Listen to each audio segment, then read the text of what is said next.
everybody, and welcome to the AEW Dynamite review. So, Blood and Guts was last week, and, well, to be fair, it was a very good show, I thought. They managed to get everything we needed to do within the first hour sorted, and then they finished off with Blood and Guts, and that was a fun matchup, I'm not going to lie, guys. So, this week, we've got a TNT title match coming up. We've got the interim AEW title being on the line. We've got a tag team match. We've got quite a few things going on today, guys. So, let's not waste any more time. And, okay, let's start with kicking things off with the TNT title. Okay, let's do this.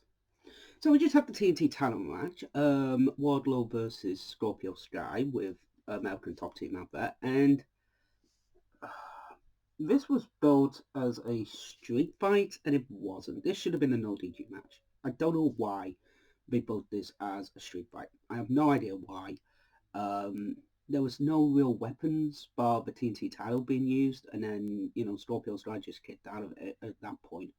I should say, guys, we're in Rochester, New York today for Dynamite this week, so obviously we're going to be having Brody Lee mentioned, which is a very good thing, and we are going to be having the Dark Order segment. I'm pretty sure of it. I mean, everything that's been going on with the Dark Order recently as well. Alan Angels being released, having his contract expired, Stu Grayson going. It's been a tough couple of weeks for the Dark Order, I have to admit that one. Also, there was rumours of Cole Cabana leaving AEW, but luckily he has had a lot of people rally behind him to say he should stay because he is well liked, which is a damn good thing. He should stay. He is really good. So that's a good thing at least. Again, this shouldn't have been a straight fight. It should have been a no DQ match. But Wardlow wins with the Powerbomb Symphony. And, okay, that's the right call. But they really need to let Wardlow just have a dominant run with this belt now, because they have had so many people they've hotshot this belt.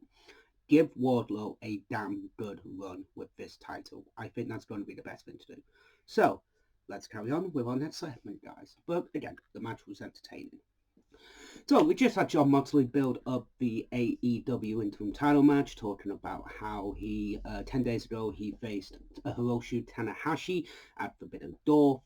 7 days ago, he took on the Jericho Appreciation Society in the Blood and Guts match, and he knows Brody King, and he knows exactly what he's going to do. And the Combat Club, you either step up or get stepped on.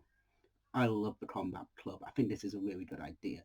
So after that, guys, we see Smart Mark Sterling and Tony Nese with a petition to basically get Swerve Strickland outed from the AEW roster because he is a snake. They go and see Mr. Keith Lee, and he is respectful, but he says, no, we have our issues, we have our trust issues, but we're still winning.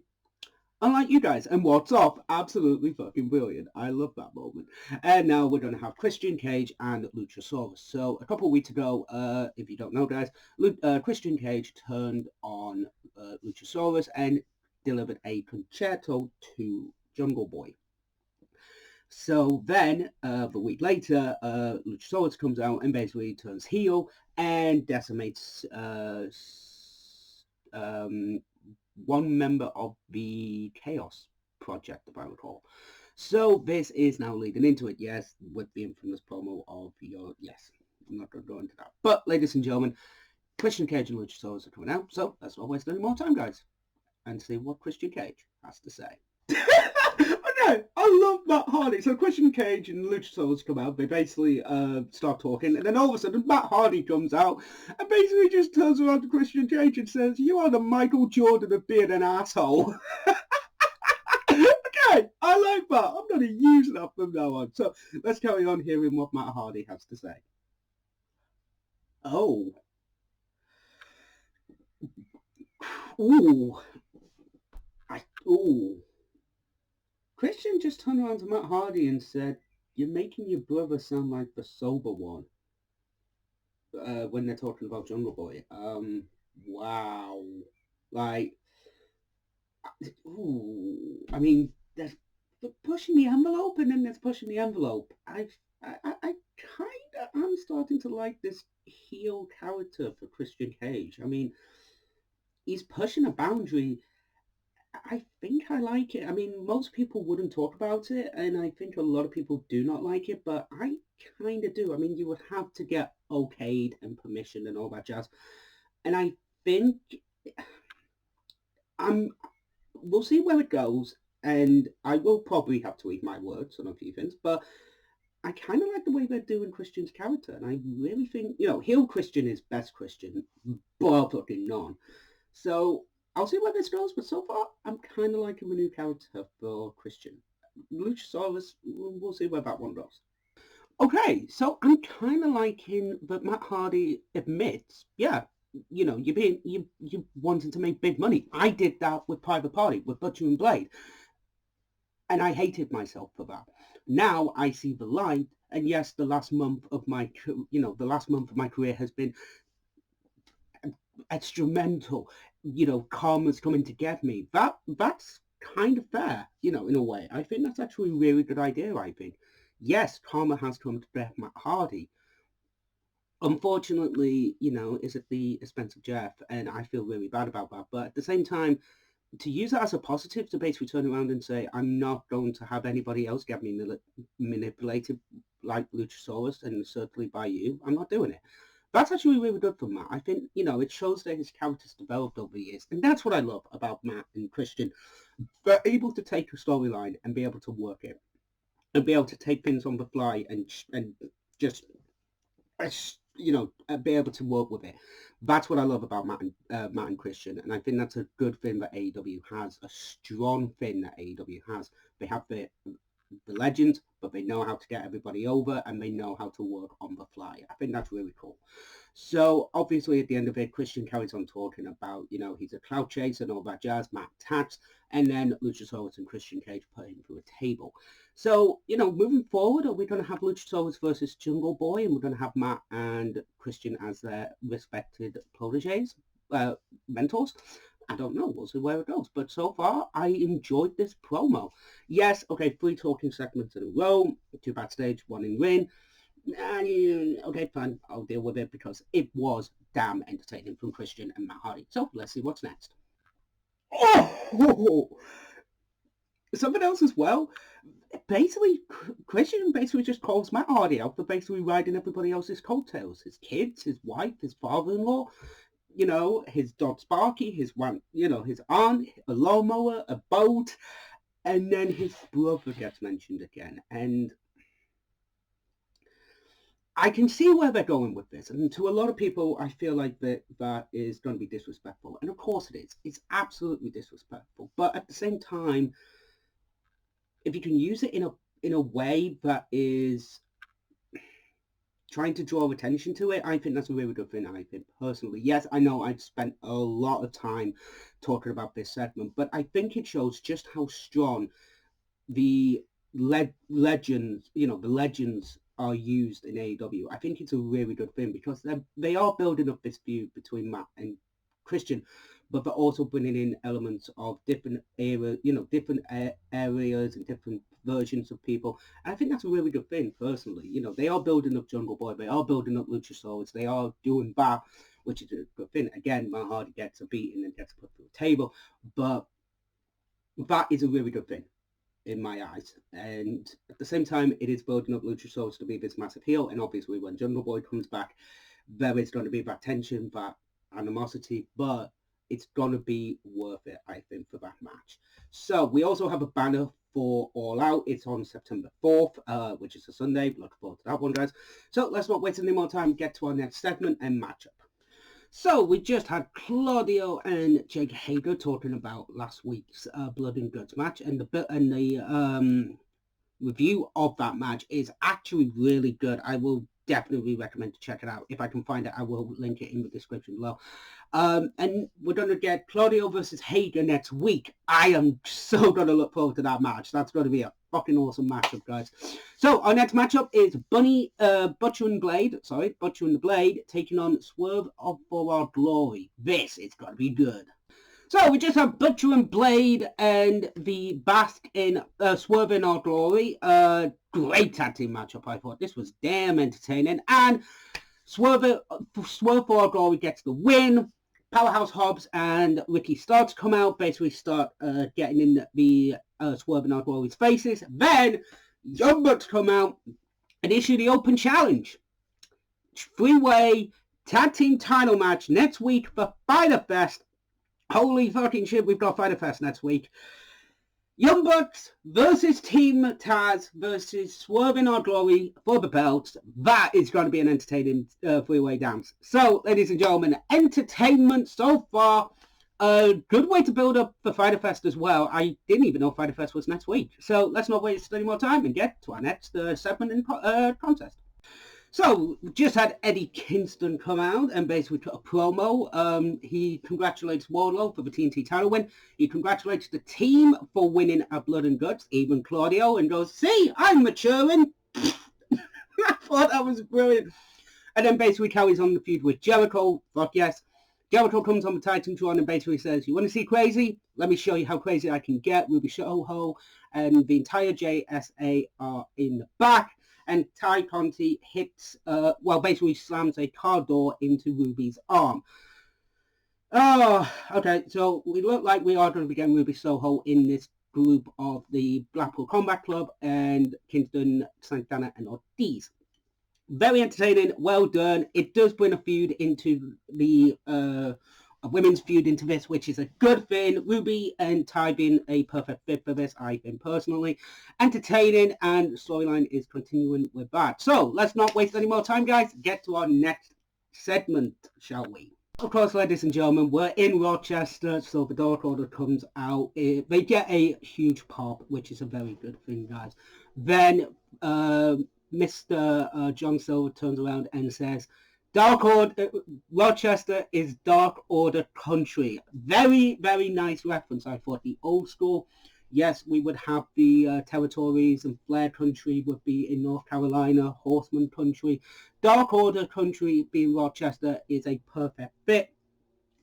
Evil Uno gets on the mic and basically says, yes, you know, something we have to say. The Dark Order, the 6 of us, are going nowhere, which is a good thing because they have lost Aaron Angels, they have lost Stu Grayson, which is very unfortunate. They were, I don't know if Cole Cabana is still with the company, unfortunately, but the 6 members are still staying together. We are going to be hearing from Buddy Lee Jr., but then QT Marshall comes out, basically says, your father's a legend. He beat me in 5 minutes in his first match. You are not your father. You are like your mother. So face me man to man, or I'm going to go back to your private locker room and rip off all your toys. Okay, good heel work, very entertaining. Hangman comes out and basically just says, yeah, I'm going to kick the shit into you. And Dark Order kick the shit into QT Marshall. And Brody just turns around and says, yeah, I could pin you now, but I'm going to wait until I'm 18. And the segment ends. I got to admit, this was a good segment. This was entertaining. Gets over Dark Order because everything that's been going on recently, they really needed to get back over, and they're going to have a plan. Hopefully we see that get put to fruition, and we'll see where it goes from here, ladies and gentlemen. So, first hour of Dynamite is done, and I have to admit, a lot has happened in this short time, and I have been very entertained, actually. I mean, yes, with the TNT title, it's one of those things, but at the same time, the promos have been really fucking good. Promos are good in AEW. They can go a bit long.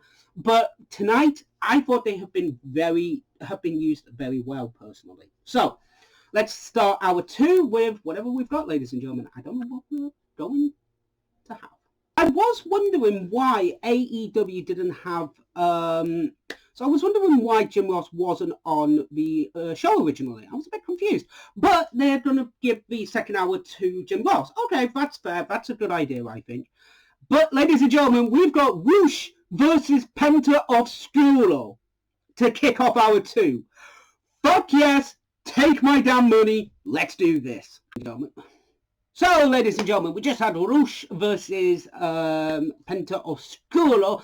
This was an entertaining matchup, I gotta admit. So, it's announced on commentary as well that they're bringing back El Faction Indordenables, which is a breakup of Los Indordenables, which is more known within the NJPW as Los Indones del Japan. That's going to be entertaining. I'm going to admit we'll be able to see some new talent coming in as well for that. Looking forward to that, ladies and gentlemen. And the match ends with a low blow and the match whipping off and a roll up. So it kind of done a bit of a feud between these between these two teams. I'm looking forward to it. I am not going to lie, ladies and gentlemen. Also, it is officially announced July 23rd that we are going to be having Jay Lethal versus Samoa Joe for the ROH World Television title at Death Before Dishonored. I am going to watch that show. I think it's going to be a damn good pay-per-view, I think. So that will definitely be reviewed for the channel. And we get a promo from Jay Lethal, Sanjay Dutt, and Big Man. And they basically just turn around and say, we're going to take the title from you. And the story, ladies and gentlemen. So now we've got Smart Mark Sterling and Tony Nese talking to the best friends about the petition with Swerve Strickland. And we'll see where that goes, but I can kind of guess where it's going to go. Okay. Okay. I don't know. So they basically so Smart Mark Sterling turns around to Orange Cassidy and says, sign it! And he goes, nah, I don't sign anything without my lawyer present. Then Danhausen appears as a lawyer! Okay, I had no idea that was going to go down there. So they basically turn around to each other and go, right, you wrestle him on Rampage, and if he beats you, you sign it. Okay, all the rules. Sustained. Okay, I know, admit, that's funny as shit. So Rampage, it's going to be Tony Nese versus Orange Cassidy. That's going to be a fun matchup. But now, ladies and gentlemen, we've got the Acclaim coming out. Hooray! Let's watch this. So, the Gun Club and the Acclaim taking on Roughing It and Fuego del Sol. This is a quick matchup. It's more focusing on the Gun Club and the Acclaimed. The Gun Club get the win after a pinfall attempt from the Acclaimed. And then the Gun Club obviously carry on turning heel. The Acclaimed turn face in this segment, which is a good thing, I think, because they need to turn face. They've been getting over, they are still heels, but they've been getting over as faces. They've been getting cheered. Good thing to turn them face. Feud them with the Gun Club. Okay, cool. That's a good idea.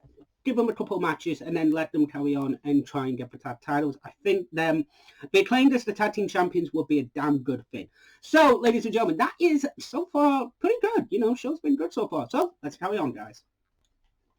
So, ladies and gentlemen, we just had the Redeemer Miro talking to Aleister Black about what happened at Forbidden Door, costing Miro the match. So, if we're going to begin Malachi Black versus Miro at some point, sign me the fuck up for that match. Yay! So, now we have Nyla Laws and her tag team partner. I do apologize, I completely forgot. I can't think of her name now. Sorry about that, guys. Taking on Thunder Rosa and Toni Storm. This is a good tag team matchup, I thought. Very entertaining. Well done. The match at Forbidden Door, Toni Storm and Thunder Rosa, was entertaining. Tag team match, definitely a fun thing. If there's going to be a women's tag team division, Thunderstorm, yeah, okay, I'm up for that. Thunder Rosa gets the win on Nyla Rose. Very entertaining. I don't know where we're going to go with Thunder Rosa as the women's champion. I don't know who's going to challenge her next, but it is very entertaining, guys. So, now we have Jay Cargill talking, and something tells me there's a little bit of a reference to Sasha Banks in this promo. Don't know why, I've just got a feeling. So we just have Jay Cargill and her baddies talking about what happened last week on Rampage, having an interim baddie for a moment. The manager talks about that and basically says $1,100 for her services, and she will be a fully fledged baddie. And Jay Cargill says, well, if it doesn't work out, it's your ass. What's off? Very entertaining. I do like Jay Cargill. Again, who do you have beat her for the TBS Championship? I don't know. We'll see how that one plays out, ladies and gentlemen. So we get Rampage rundown for this Friday. We get Eddie Kingston in action. We have Selena Deeb and Mercedes Martinez in action. We also have the Gates of Agony taking on Lee Moriarty and Jonathan Gresham. Looking forward to that one, ladies and gentlemen. And, of course, Tony Nese versus Orange Cassidy in the main event matchup. But, ladies and gentlemen, as well as Death Before Dishonored, we have Wheeler Yuta versus Daniel Garcia for the ROH Pure Championship. That is going to be entertaining. So I believe, ladies and gentlemen, all we have now is our main event. John Moxley versus Brody King. Let's not waste any more time. Get to that matchup. Holy shit, we're gonna be getting the ROH Tag Team Champions FTR versus the Briscoes at Death Before Dishonored. Holy shit, take my fucking money, ladies and gentlemen. I will fucking watch that show. Main event time. Whew. I need it to chill out. Brody King versus John Moxley. Holy shit, this was good. This was a great main event, I thought. Very entertaining. Well done. King with the offense. Entertainment. This was brilliant. Moxley gets the win with the Bulldog choke and remains the interim champion. I think that's a really smart idea. I love, Moxley is the interim champion, so we're going to have Moxley versus Punk, hopefully. It is a smart idea. It is the best idea they could do. And I think, personally, this match is a great main event. Very entertaining, well done, well paced. It was brilliant. Get a little bit extra before we leave. We get Malachi Black coming out congratulating Brody King and saying you did well. Then Sting and Darby Allin walk out and says, congratulations, you beat me at Rampage, you won the Regal Rumble. Well done, congratulations, and they walk off, showing respect.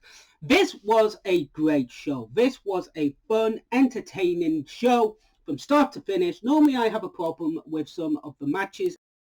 But at the same time, guys, this was good. The promos were meaningful. Yes, some of them did blur the line between personal and wrestling-based, but at the same time, they work.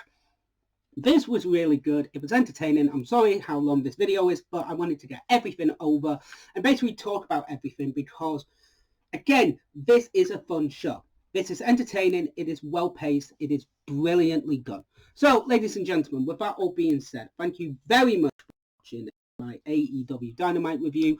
I will be back next week with the CWS and AEW Dynamite review.